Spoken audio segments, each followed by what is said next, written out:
Chers sujets du Royaume de France, chers amis chevaliers, bienvenue sur la chaîne de l'Aventurier Catholique, bienvenue à bord du Deneb. Alors le Deneb, c'est un voilier de 11 mètres 50 pour ceux qui arriveraient sur cette vidéo en cours. C'est un voilier en acier, c'est un voilier hauturier, c'est un voilier taillé pour la haute mer, pour le grand large. C'est un voilier assez large qui encaisse la mer, qui est assez stable, qui est assez confortable pour un équipage réduit, on va dire, parce que c'est pas quand même un voilier de 15 mètres, hein, il fait 11 mètres 50, mais présentant de beaux volumes et assez agréable à vivre. Alors là, à bord, nous sommes deux actuellement. Nous sommes partis de Toulon en direction des Antilles et retour en Bretagne après un carénage aux Antilles, alors sans doute à Carriacou, où j'espère pouvoir récupérer du matériel afin de finir l'armement du bateau en vue et éventuellement d'un tour du monde par les trois caps, une forme de croisade. J'ai décidé de partir en croisade pour le règne social de notre Seigneur. Mon regard est assez philosophique, j'ai un regard plus philosophique que religieux, même si je suis attaché à l'oraison, même si je suis attaché à l'Eucharistie, même si je suis attaché au sacrement et à une forme de vie traditionnelle dans la vie des sacrements. Même si je ne suis pas fondamentalement un traditionnaliste, je réfute toute notion de sectarisme et je m'adresse autant à des catholiques dits conciliaires, voilà, on va arrêter de mettre des étiquettes, que des catholiques de la tradition, voire même plus à des catholiques dits conciliaires, des catholiques qui cherchent juste Jésus et qui sont conscients de la nécessité de recouronner Jésus dans ce monde, on va dire, apostat. Au-delà, on a passé un stade, on est au-delà de la déchristianisation aujourd'hui, on est au-delà, bien au-delà euh, de l'athéisme, on est dans l'apostasie pure et dure, dans le reniement, le non serviam. Voilà, ceci s'est manifesté clairement le 4 mars. Hein. Pour ceux qui en doutaient encore, le 4 mars, que s'est-il passé? Eh bien, constitutionnalisation d'une loi de mort et donc reniement fondamental de l'acte créateur, de l'instant où Dieu crée l'âme. Et on dit à Dieu, tout ceci nous appartient à nous les hommes, nous en disposons selon notre bon vouloir et nous méprisons totalement l'acte éternel créateur de Dieu, nous le rejetons de la sphère publique, nous n'en voulons plus et nous imposons ça à notre civilisation. Voilà, notre civilisation qui est une civilisation d'inversion complète. On nous impose aujourd'hui la famille homosexuelle, homoparentale ou je ne sais quoi, et on nous dit ce sont des familles comme les autres et tout. Et si l'on a le malheur de dire que comme projet de civilisation, ce n'est pas viable, cela ne peut pas constituer un projet de civilisation pérenne et durable, on nous traite de noms d'oiseaux, d'homophobes, de ce que vous voulez, voilà. Ah, si on a le malheur de dire, les homosexuels, vous faites bien ce que vous voulez dans votre sphère privée, mais vous n'avez pas à imposer vos tendances particulières sexuelles à une civilisation et à nous faire croire que votre projet de vie vaut un projet de vie fondateur, un projet de vie d'un papa et d'une maman et en vue de fonder une famille, c'est fondateur de civilisation.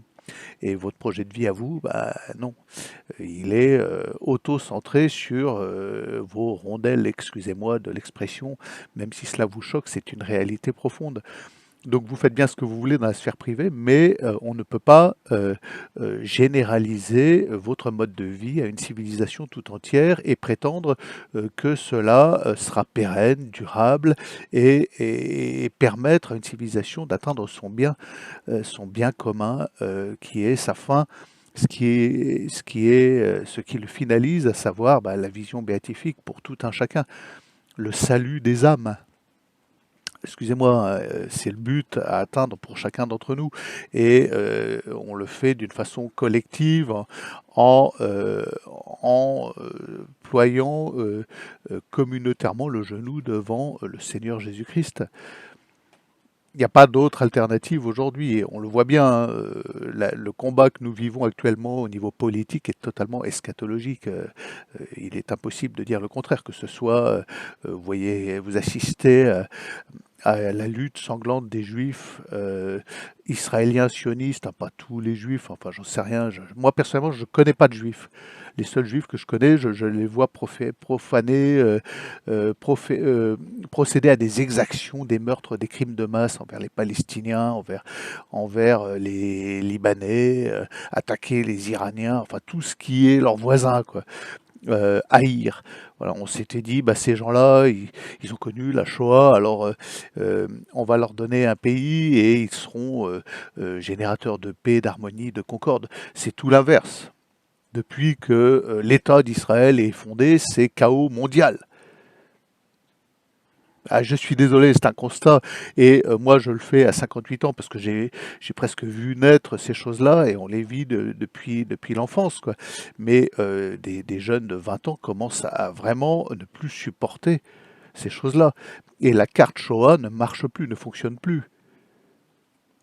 Et on voit bien que ces gens-là procèdent en vue d'un projet religieux et spirituel.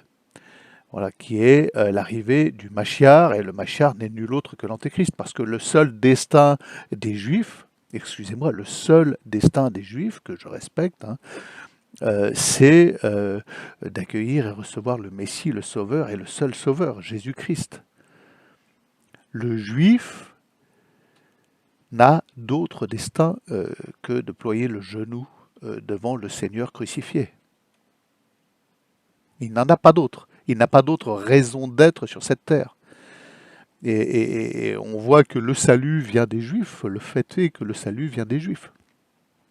De toute l'histoire du peuple d'Israël, de Moïse, en passant par Abraham, Isaac, Jacob, tous les prophètes, les rois, le roi David, dont descendaient les rois de France, en passant par Marie, Marie, Immaculée Conception, qui de toute éternité est l'Immaculée dans le plan de Dieu, dans l'acte créateur divin. Et la composante immaculée de l'acte créateur, là j'en reviens à la constitutionnalisation de l'avortement. Vous êtes engendré, votre âme est créée par Marie, par l'Immaculée Conception, excusez-moi du peu. Donc le salut vient des Juifs, mais aussi l'Antéchrist est la fin des temps. C'est biblique, c'est biblique. Voilà. Moi, je n'ai aucune rancœur particulière envers les gens en particulier, mais je suis désolé de ne pas supporter le mensonge et l'aveuglement, l'apostasie, la haine de certaines personnes à l'égard de celui qui est la voie, la vie, la vérité, l'amour, Jésus-Christ. Ce reniement, ce non serviam, et toute l'histoire actuelle, tout ce que nous vivons actuellement est fondamentalement antéchrist. Et donc, nous le constatons. Je n'ai pas, moi, Captain Auvergne, je ne suis pas l'auteur seul de ce constat. Ça commence à sauter aux yeux, à se voir, à se comprendre. Et donc, il est nécessaire de comprendre contre qui ces gens-là se battent, contre qui ces gens antéchrist s'élèvent. Ils s'élèvent fondamentalement, viscéralement contre Jésus-Christ. Parce que Jésus-Christ est la seule voie conduisant au bienfait, à la finalité de l'homme, de tout un chacun, au salut des âmes. Le salut des âmes ne vient ni par la science, ni par le progrès, ni par le socialisme, ni par le communisme, il vient par Jésus-Christ. Et aujourd'hui, on touche réellement, dans le déroulé de l'histoire humaine, cette vérité fondamentale. Elle apparaît au grand jour, elle saute aux yeux. Au-delà de tout point de vue catholique, sectariste, traditionnel, pas traditionnel, elle saute aux yeux, elle saute à l'intelligence humaine, au bon sens, à celui qui veut voir. C'est une évidence. Voilà. Moi, c'est la raison pour laquelle j'affirme et revendique être catholique. Alors je suis catholique non pas parce que je vais à la messe traditionnelle, que j'ai l'air penché, que je dis mon rosaire, que moi j'ai beaucoup de mal avec ces choses-là.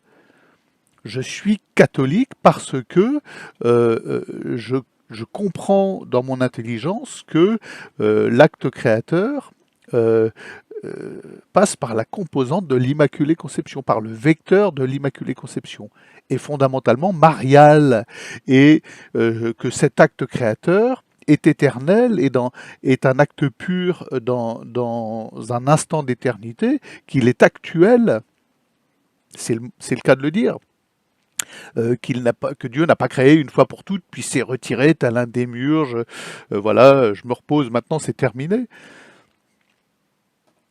Il perdure dans l'intelligence des hommes parce que nous sommes créés à l'image de Dieu. Nous sommes créés à son image. Ça veut dire quoi? Ça veut dire que nous sommes capables, nous, de poser des actes en lien avec l'acte créateur, des actes fondamentaux, des actes spirituels, des actes d'intelligence et des actes de charité fraternelle. Voilà. Alors après, la charité fraternelle, c'est extrêmement compliqué.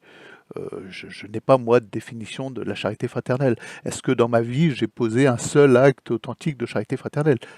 Un seul acte d'amour? Enfin, j'espère au moins un ou deux. Mais voilà, personne n'est la mesure de la charité. Personne n'est la mesure de sa propre charité. Je peux juste regarder, lire, comprendre, essayer de voir la vie des saints.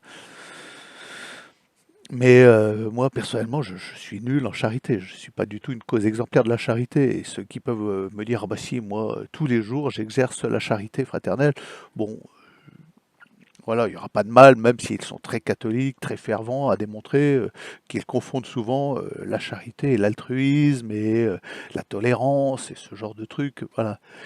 La charité, c'est extrêmement compliqué.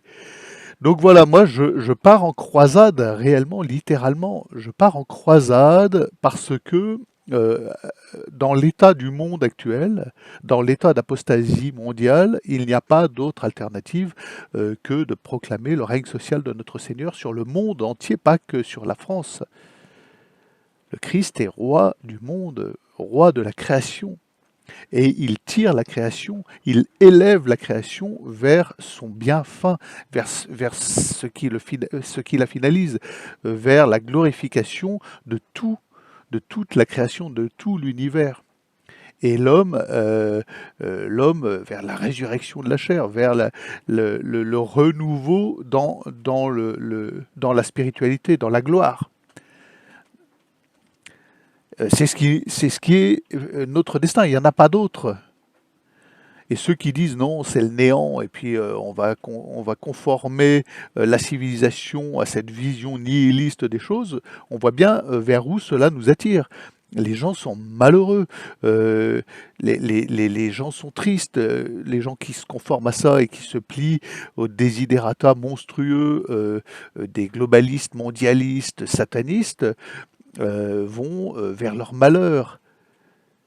Et ceux qui sont là encore à dire il faut sauver la République, la République c'est le peuple et tout. Non, non, ces gens-là sont pas mieux que les autres, même les Philippot, les Asselineau.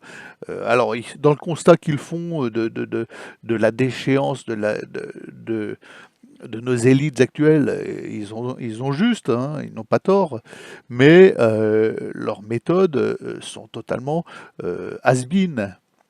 Parce que maintenant, l'urgence, c'est de recouronner le Seigneur Jésus-Christ et de montrer à toute la jeunesse qu'il n'y a pas d'autre alternative que de recouronner le Seigneur Jésus-Christ.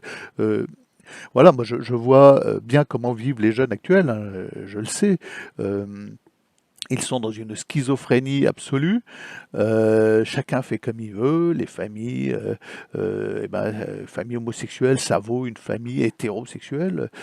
Déjà, c'est idiot de dire ça parce que euh, vivre ou assumer son hétérosexualité, c'est pas plus juste que vivre ou assumer son homosexualité.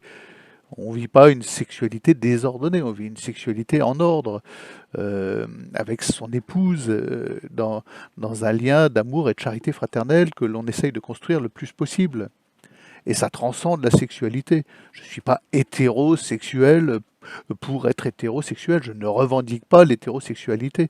Je revendique d'être marié à mon épouse et puis de l'aimer tendrement pour ce qu'elle est, pas pour les plaisirs qu'elle m'apporte dans ma sexualité, quelle qu'elle soit.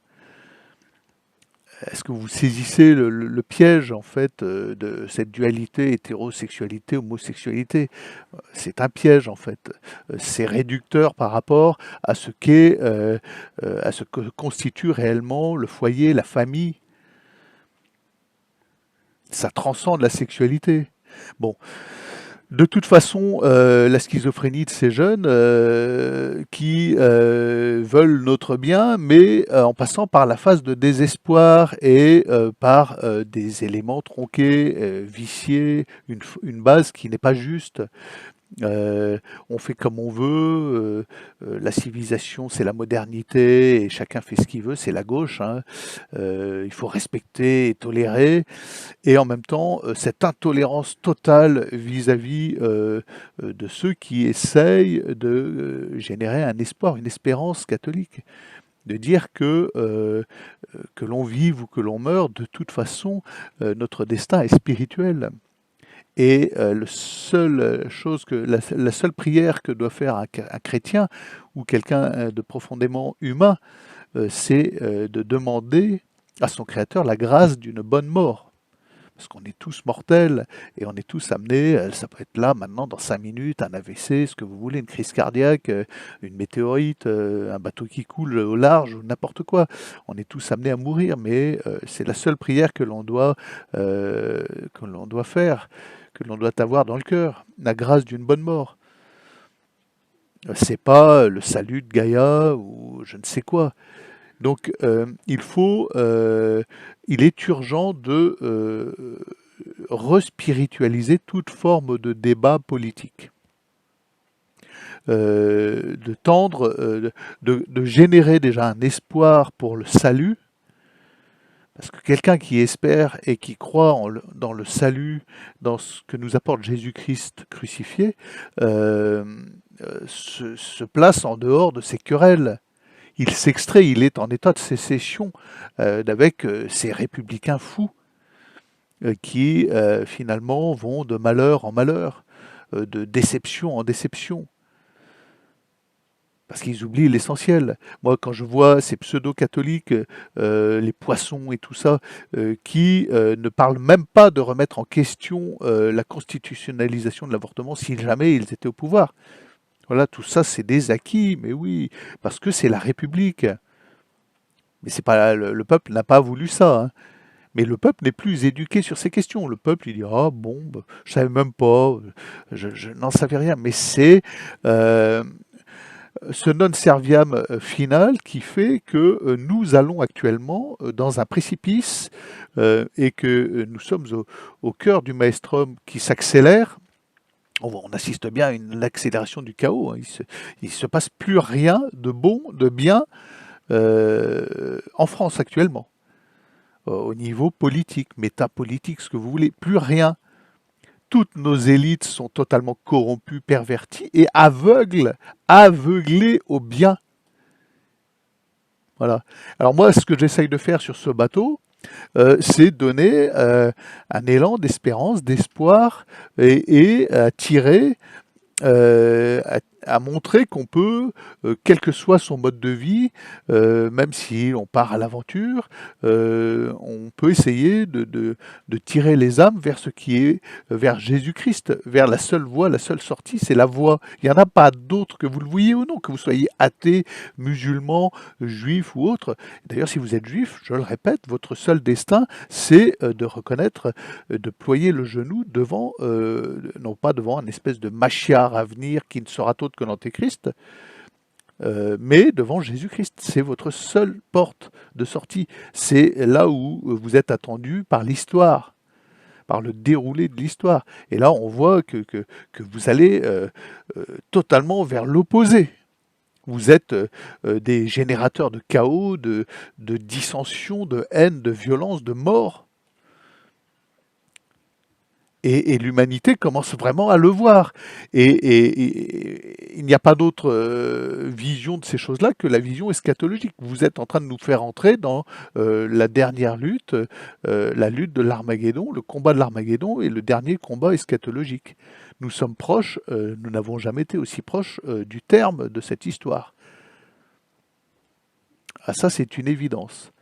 Et moi, cette histoire, j'entends la vivre en chevalerie, donc je vous appelle à vivre en chevalerie. Croyez pas que vivre sur ce bateau-là, comme ça, même s'il y a des bons moments, on va se promener à Graciosa, c'est merveilleux, ce soit quelque chose de facile. Moi, j'ai quitté mon foyer pour partir en croisade.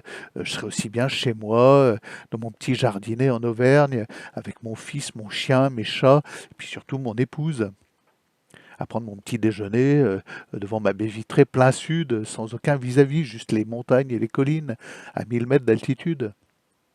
Je serais vachement mieux là, quoi, je vous assure, que de payer de ma personne ici, sur ce bateau, même si j'aime ça, je suis fait pour, voilà, je suis marin et j'ai un cœur de marin et j'ai toujours été marin, ceci est mon 11e voilier et c'est ma nature de partir au large, aller voir derrière l'horizon. Et mon épouse en est consciente. Bon, mais ça reste difficile humainement, c'est des choix, et ça impose une vie d'ascète, une forme de chevalerie, voilà, et ça ne supprime pas la nature humaine, hein. Moi, j'ai toujours eu cet esprit pirate, et je reste un peu rebelle et pirate de toute façon, et je ne suis pas la cause exemplaire de la charité, je le répète, et de la vie catholique, loin s'en faut. Mais je suis conscient des nécessités actuelles, des nécessités du monde, voilà. Bon, plus trivialement, j'ai quelques objets à vendre pour pouvoir poursuivre le voyage. Voilà. Il s'agit, alors, contactez-moi par mail d'objets qui prennent énormément de valeur en ce moment. Ça flambe. Voilà. Je dois impérativement les vendre. Alors, je préfère les vendre à des abonnés, sachant que ces objets atteignent actuellement presque 500 euros pièce. Alors, pour certains, parce qu'il y en a différents, c'est des objets qui pèsent, je crois, 5 grammes 6, alors je ne vous fais pas un dessin, et je dois impérativement les vendre pour la poursuite du voyage. Voilà, je ne veux pas aller les vendre chez des professionnels, je veux que ça reste dans la sphère privée, donc je vous en parle à vous. Je vends un nombre de 8 de ces objets. Voilà. Est-ce que je dois vous faire un dessin? Je dois les vendre impérativement pour poursuivre le voyage. Euh, voilà. Pour la petite histoire, comment j'ai pu arriver en possession de ces objets, c'est que mon fugue, donc mon ancien voilier, m'a été payé en partie de cette manière-là. Donc, si vous êtes intéressé ou si vous voulez participer, donc c'est pas un marché de dupes, hein, je vous les vends au prix du marché, ça c'est clair. Mais voilà, je troque, on va dire. Si vous êtes en état de troquer de l'argent contre ces objets, faites-moi signe, ça nous rendra bien service à bord du bateau parce que euh, voilà, il faut tailler la route, il faut poursuivre l'aventure et ma fortune est difficilement réalisable là en voyage. Donc je fais appel à vous. Voilà, c'est pas un appel au don, hein, vous comprenez bien, c'est du donnant-donnant. Donc abonnez-vous les amis, surtout faites passer ce message à qui de droit, aux jeunes surtout en particulier. Il n'y a pas d'autre voie que celle de notre Seigneur Jésus-Christ. Il n'y en a pas d'autre. Pas d'autre. Voilà. Donc à demain peut-être.